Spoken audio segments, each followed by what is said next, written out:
Fala galera, saudações vascaínas, começando mais um vídeo aqui no canal. Eu sou o Juninho e você está no canal Machão da Gama para mais um giro de notícias. A primeira edição de hoje, primeira edição dessa sexta-feira, para a gente atualizar aqui as informações sobre o nosso Vasco da Gama. Vasco que entra em campo amanhã contra a equipe do Juventude pelo Campeonato Brasileiro. Vasco que vem de 2 derrotas seguidas, né? A gente tinha se desacostumado a esse momento, né, de perder 2 seguidas. O Vasco estava numa fase muito boa. Enfim, a gente vai falar sobre isso. O Vasco deve ter mudanças na sua equipe para esse jogo contra o Juventude. A gente vai falar sobre o adversário, né, sobre o Juventude, que deve vir ao Rio de Janeiro desfalcado. Entre eles, Nenê deve ser desfalque do Juventude nesse jogo. A gente vai dar uma passada aqui na classificação do Campeonato Brasileiro. Vasco na 9ª colocação, a 8 pontos, né, do 7º colocado. Mas G8 tá ali, o G8 tá palpável, a gente vai falar sobre isso também. Enfim, tem bastante coisa aqui pra gente conversar. O vídeo vai começar depois da vinheta. Antes da vinheta eu conto com você primeiro, deixando aquele like que é muito importante. O like ajuda demais aqui o conteúdo a ser divulgado para mais vascaínos. E conto com você se inscrevendo também aqui no canal, se você não for inscrito, beleza? Tá chegando aqui agora, é a sua primeira vez aqui no canal, ou então você assiste todos os dias, mas não tá inscrito, confere aí e se inscreva, que a sua inscrição é importante. Tamo junto, deixou o like, se inscreveu, rodou a vinheta.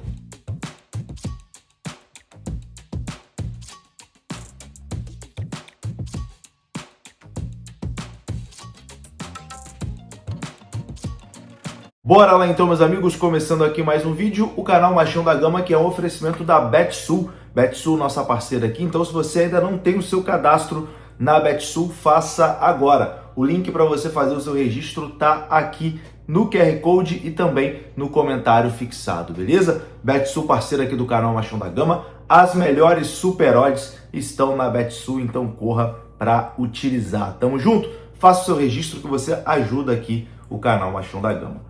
Meus amigos, o Vasco terminou a rodada 32 do Campeonato Brasileiro na 9ª colocação, a 8 pontos do G7, né? E dá a vaga ali para pré-Libertadores, né? Vamos dar uma olhadinha aqui na rodada, como foi nessa rodada 32. Teve a vitória do Bragantino sobre o Corinthians 2-1, teve o Vitória vencendo o Sport por 1-0, o Internacional, perdão, o Vitória venceu o Internacional por 1-0 e o Juventude venceu o Sport por 2-0.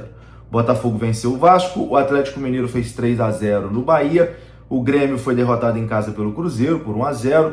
Tivemos também São Paulo 2, Flamengo 2, Fluminense 1, Mirassol 0, Ceará 1, Fortaleza 1 e ontem à noite o Palmeiras derrotou o Santos por 2-0, se isolando, né, na liderança do Campeonato Brasileiro. A classificação do Brasileirão tá assim: Palmeiras é o líder, 68 pontos, Flamengo é o segundo colocado, 65, em terceiro o Cruzeiro tem 63.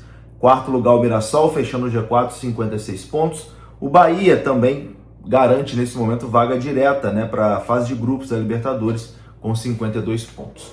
Na sexta colocação o Botafogo 51, em sétimo o Fluminense com 50. Em oitavo tem o São Paulo com 45, o Vasco está em nono com 42 pontos. Aqui eu vou fazer uma pausa para falar sobre essa briga pela Libertadores, né? O Vasco deu uma distanciada, mas o Vasco pode mirar o G8, tá? Porque tá 3 pontos só do São Paulo. O São Paulo tem 45, o Vasco tem 42. E por que eu falo em mirar o G8?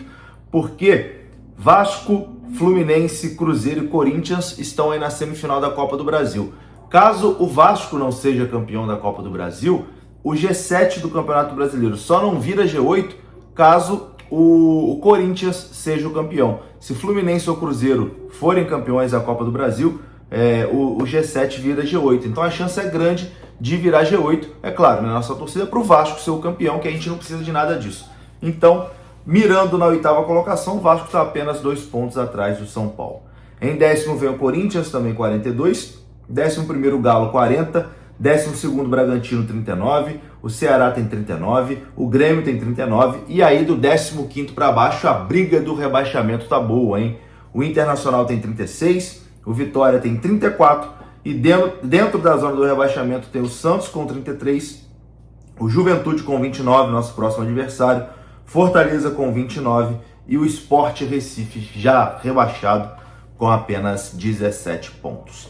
Essa é a classificação do Campeonato Brasileiro, meus amigos. E na próxima rodada o Vasco vai enfrentar um time que está ali dentro da zona, né? O Juventude.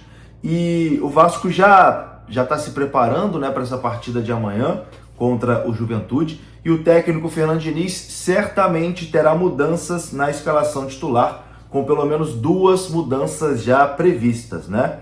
Após 2 derrotas seguidas, a vitória em casa é obrigatória para o Vasco continuar sonhando ali com uma vaga na Libertadores do ano que vem. Na lateral direita teremos a volta do Paulo Henrique, que estava suspenso e não enfrentou o Botafogo. O lateral da seleção brasileira entra na vaga de Puma Rodrigues, né? Que foi escalado no último jogo, já que o PH estava de fora. Quem também volta é o português Nuno Moreira, cumpriu suspensão também no jogo contra o Botafogo. E quem deve sair do time titular é Pablo Verratti. E o trio de ataque volta a ser Nuno, Ryan e Andrés Gomes. Essas 2 alterações, com toda certeza, vão acontecer, né? A volta do Nuno e a volta do PH. Mas também existe a possibilidade de uma mudança no meio-campo. Hugo Moura, Barros e Tietê estão disputando ali 2 vagas no setor titular. A definição deve acontecer apenas no treino de hoje lá no CT Moacir Barbosa. Existe sim a possibilidade do Tietê, que, enfim, foi mal nos últimos jogos, né, sair do time titular e o Hugo Moura retornar e a dupla de volantes ali ser formada por Barros e Hugo Moura, que eu particularmente acho que deixa o sistema defensivo do Vasco mais protegido. Vamos ver o que o Diniz vai preparar para o jogo de amanhã. O nosso adversário, o Juventude, também tem alguns desfalques, né?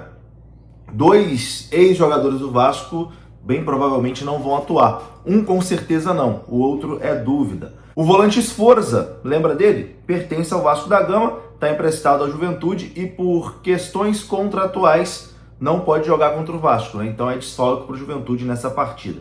Já o veterano Nenê, ex-Vasco da Gama, né, que, enfim, tem uma história bacana no Vasco, pode ser poupado desse jogo porque ele atuou nas 2 últimas partidas do Juventude. Se Nenê não jogar, o Lucas Fernandes segue como alternativa ali no meio-campo.